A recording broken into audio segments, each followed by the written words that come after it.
It's Tactical Thursday, time to sharpen your mind as you unwind. Alright, so for today we got reviewing the knives that I unboxed in my last video, so if you haven't checked it out, go check it out.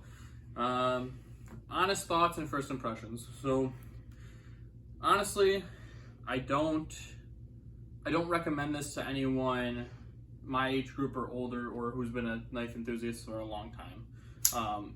I've noticed that this spring in here, because it's an assisted opening, is very stiff, even though, I mean, I used it for an entire shift, which granted, I didn't really use it all that extensively. It cuts nice, but that's to be expected of a blade that's fresh from the factory. The texture is nice. I like the retention of the grip and everything like that, but it's small in my hand. It's very rigid. It's very hard to open and things like that. Multi-tool, I think it's cool. I think it's neat. If you have like a traditional leather wallet, this would be perfect to go in it. I don't. If you guys have seen any of my other videos, you know I have like the Ridge wallet, the carbon fiber, things like that. The sharpener, it looks pretty cheap. I'd have to use it on one of my other knives and give you an honest review on this. So, I mean, I could do a separate video of that or make a YouTube short sharpening my knife. So I realized that this holster, I don't know if you can see it or not, but it's got a spot for both of these, which I didn't realize at first, which is cool, which, you know, it holds the fixed blade.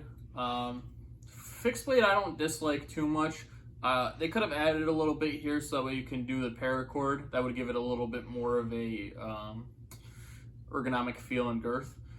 Texture is nice on the handles. I really like the retention. I really like the fact that they incorporated some texture to the mossy oak camo. Made the trees pop out and the foliage, things like that.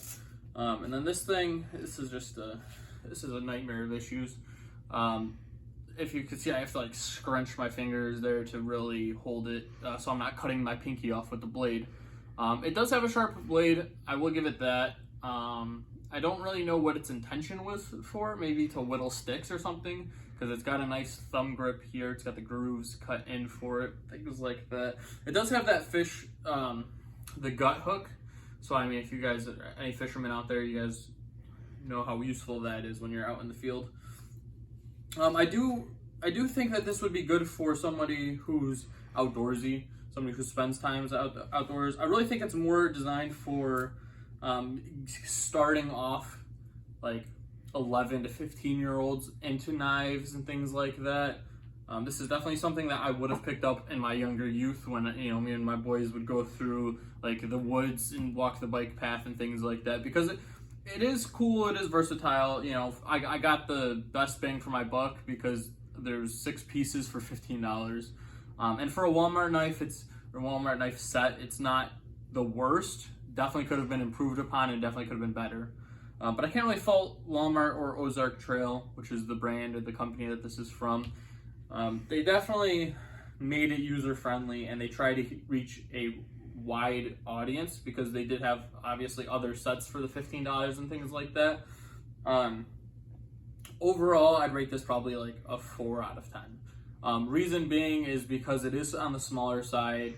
You know, I don't know the quality of the sharpener yet. I know that their sharpeners range from like this to like $150 to where you can do some crazy stuff with it. I think its saving grace really is this multi-tool. So let me take this out of its little package here. So as you can see, it's got like the sharp blade up here. It's got a bottle opener. It's got the hex keys. It's got a little saw blade. I do think this is cool. It does have a ruler on it, but it's just etched lines into metal. There's no actual measurements. I mean, if I took a regular ruler to it, I could probably figure out what the dimensions are, but I also think that it should have came labeled, whether it was centimeters, inches, what have you. The bottle opener feature, I think that is cool. I probably will use that when I do have a cold one every now and then, but I think that was a saving grace. I feel as if I got my money's worth for $15. I definitely don't feel as if like I was cheaped or shorted, but like I said, there was also other ones where they had like 3 knives for $15, and that I would feel cheaped out on, because you're talking $5 a knife versus like all of this. Probably for value wise, you're looking at $20-25 just because of everything that comes with it.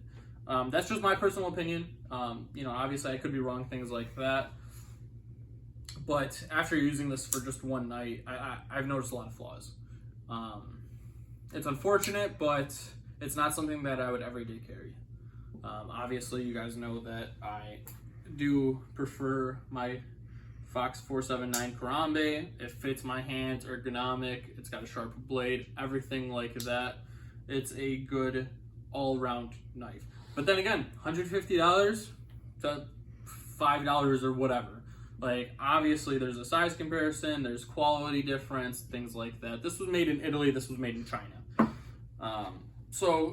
And I do have other knives that I could compare this to, you know, looking at quality-wise. I know I showed you guys my Don't Try It On Me knife, Live Free or Die knife, the snake one that I beat the heck out of. That was all around a lot better than this. I would say that this one feels more beatable. I could beat up on this a little bit more than my carbon fiber knife that lasted not very long at all. So this is a usable knife, but not one that I particularly am going to use. But I wouldn't be opposed to keeping that as like a secondary knife. But yeah, so guys, let me know what you guys think in the comments below. You know, if you've bought this set or another set, because I do think that this would be a good Christmas set gift, or like a birthday gift, something like that for somebody that's outdoorsy or somebody with 11 to 15 age range.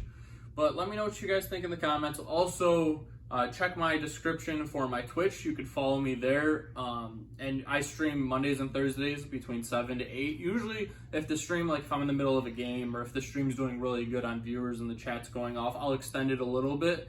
But I do try to stay within 7 to 8 just because of family purposes. So I get to spend time with my family on my days off. But I do enjoy interacting with chat. I know lately the streams have been going crazy and we've been having some fun with it. But until the next time, guys, we'll see you then.